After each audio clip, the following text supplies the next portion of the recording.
വടക്കാഞ്ചേരി ശിവക്ഷേത്രത്തിൽ തെക്കേ ഗോപുര നിർമ്മാണം ദേവഹിതം നോക്കണമെന്ന് വിശ്വഹിന്ദു പരിഷത്ത്.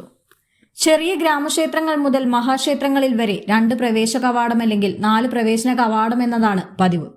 ഇതിൽ നിന്നും വിഭിന്നമായി നൂറ്റാണ്ടുകൾ പഴക്കമുള്ള വടക്കാഞ്ചേരി കരുമരക്കാട് ശിവക്ഷേത്രത്തിൽ ക്ഷേത്ര നിർമ്മിതിയിൽ മാറ്റം വരുത്തി ദേവസ്വം ബോർഡ് ഓഫീസറുടെ തന്നിഷ്ടപ്രകാരം നിർമ്മിക്കാനുദ്ദേശിക്കുന്ന 3ാമത്തെ ക്ഷേത്ര ഗോപുര നിർമ്മാണത്തിന് മുൻപായി ദേവപ്രശ്നം വെച്ച് ദേവഹിതം അറിയണമെന്നും തന്ത്രിയുടെയും ക്ഷേത്രവിശ്വാസികളായ ഭക്തരുടെയും പ്രദേശവാസികളുടെയും അഭിപ്രായ സമന്വയം രൂപീകരിക്കണമെന്നും വിശ്വഹിന്ദു പരിഷത്ത് ജില്ലാ വൈസ് പ്രസിഡന്റ് ഉണ്ണികൃഷ്ണ വാര്യർ പറഞ്ഞു.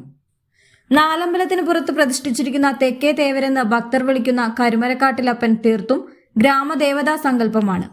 വൃക്ഷലതാദികൾക്കിടയിൽ സ്വസ്ഥനായിരിക്കുന്ന മൂർത്തിക്ക് മുന്നിൽ മറ്റൊരു പ്രവേശനദ്വാരം ഉണ്ടാക്കുന്നതുകൊണ്ട് ക്ഷേത്രത്തിനോ ക്ഷേത്രവിശ്വാസികൾക്കോ ദോഷങ്ങളൊന്നും ഉണ്ടാകില്ലെന്നുറപ്പ് വരുത്തേണ്ടത് ദേവസ്വത്തിന്റെ ഉത്തരവാദിത്തമാണെന്നും ഉണ്ണികൃഷ്ണ വാര്യർ കൂട്ടിച്ചേർത്തു. നമസ്കാരം, ഞാൻ ഉണ്ണികൃഷ്ണ വാര്യർ, വിശ്വഹിന്ദു പരിഷത്തിൻ്റെ ജില്ലാ വൈസ് പ്രസിഡൻ്റാണ്. ഈയിടെയായി വടക്കാഞ്ചേരി കരുമരക്കാട് ശിവക്ഷേത്രത്തിൽ പുതിയ ചില സംഭവവികാസങ്ങൾ നടന്നുകൊണ്ടിരിക്കുകയാണ്. ഈ ക്ഷേത്രത്തിന് കാലങ്ങളായി 2 നടകളാണുള്ളത്, ഒന്ന് പടിഞ്ഞാട്ടും ഒന്ന് കിഴക്കോട്ടും. ഇതുകൂടാതെ പുതിയതായി തെക്കോട്ട് ഒരു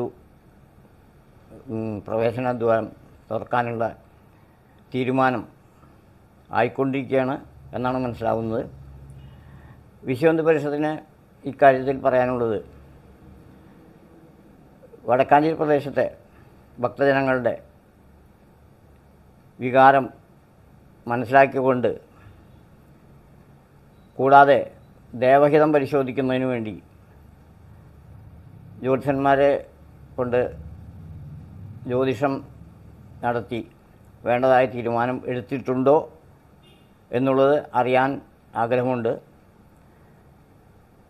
ഏകപക്ഷീയമായി ദേവസ്വം ഓഫീസർക്ക് തോന്നിയ മാതിരി എന്തും ചെയ്യാം എന്നുള്ള നിലപാട് അംഗീകരിക്കാവുന്നതല്ല. സാധാരണയായിട്ട് ക്ഷേത്രങ്ങളിൽ 3 നട എന്നുള്ളത് പതിവില്ല. അങ്ങനെയാണെങ്കിൽ 4 നട വേണം. ഇത് സ്വന്തം ഇഷ്ടത്തിന് ചെയ്യുന്നതാണോ, ഇതിലെന്തെങ്കിലും ഗെയിൻ ഈ ദേവസ്വം ഓഫീസർക്കുണ്ടോ എന്നുള്ള ആശങ്ക വരെ ജനങ്ങൾക്കുണ്ട്. അതുകൊണ്ട് തന്നെ ജനങ്ങളുടെ ഹിതം പരിശോധിക്കുന്നതിനും ദേവഹിതം അറിയുന്നതിനും വേണ്ടി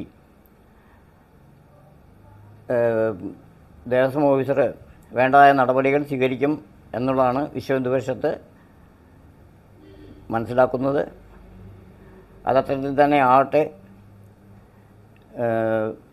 ഏതൊരു ക്ഷേത്രത്തിൻ്റെയും വികസനം അനിവാര്യമാണ്. അതിൽ ഞങ്ങൾ ഒരു തടസ്സത്തിനൊന്നും നിൽക്കുന്നില്ല. പക്ഷേ ഇക്കാര്യത്തിൽ ജനങ്ങൾക്കുള്ള ആശങ്ക